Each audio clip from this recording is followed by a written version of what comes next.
The gentleman from Texas recognized for 5 minutes. I thank the gentleman. This debate is late, very late. Thousands of deaths, too late. And this escalation scheme is an unmitigated disaster. President Bush seems determined to continue making the same old mistakes, just make them a little bit bigger. Defying sound military judgment, defying the bipartisan Iraq study group, defying the wishes of our allies and the Iraqis themselves, and most particularly, defying the will of the American people. This president continues to pursue a go-it-alone strategy in Iraq. Like most every problem that he has created, and there are many, he seeks only to pass it along to his successor, who we will elect next year. Pass along, in this case, what is no doubt the most colossal foreign policy failure in American history. The administration's top budget official told me in a hearing just last week that, quote, the best minds in the Pentagon see no need to fund this escalation, which has not yet really begun, for more than another 7 months. In truth, our military has been so overstretched that it cannot sustain a prolonged escalation, even when it unfairly recalls inadequately supplied troops for a second, third, and fourth tour of duty. Little wonder that the Secretary of Defense, Mr. Gates, admitted last week that he is already looking for another plan after this escalation falls short. This week, this House, we say stop the increase. And next, we must begin the decrease with a phased withdrawal from Iraq. We should not act precipitously, but we must move very expeditiously to extract our troops from the crossfire of the warring factions in this civil war quagmire. To our troops, whose courage we honor today in this very resolution, we say to you, those of you who are out there on the front lines today, we will do everything we can to protect you. But we will also be working as hard as we can to bring you home safely to your families sooner rather than later. There is a better way to show support for our troops than just sending more of them to be killed. And there is a better way than continuing to give this president a blank check for war funding.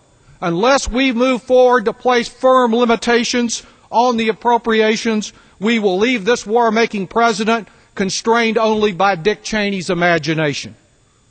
The words of our adversaries in this debate have often been very sharp. But you know, their true conflict is not really with us, it's with reality. They are in a losing war with the truth. Iraq has never been the central front in the war on terrorism, like the alleged connection with 9/11 in Iraq, like the claim that Saddam's nuclear mushroom was looming just over the horizon. This charge is but another falsehood foisted off on the gullible. The central front on the war on terrorism was largely abandoned by President Bush in his ideological rush to invade Iraq. Vital resources and expertise that were needed to capture Osama bin Laden and the terrorists who caused 9/11 were cut in Afghanistan when President Bush ran into Iraq.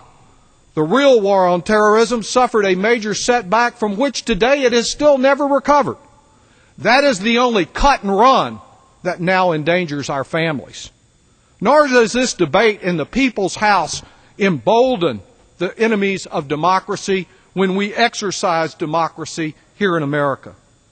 To me, the terrorists seem mighty emboldened with their daily death and destruction that they wreaked across the Middle East long before anyone ever conceived of this resolution.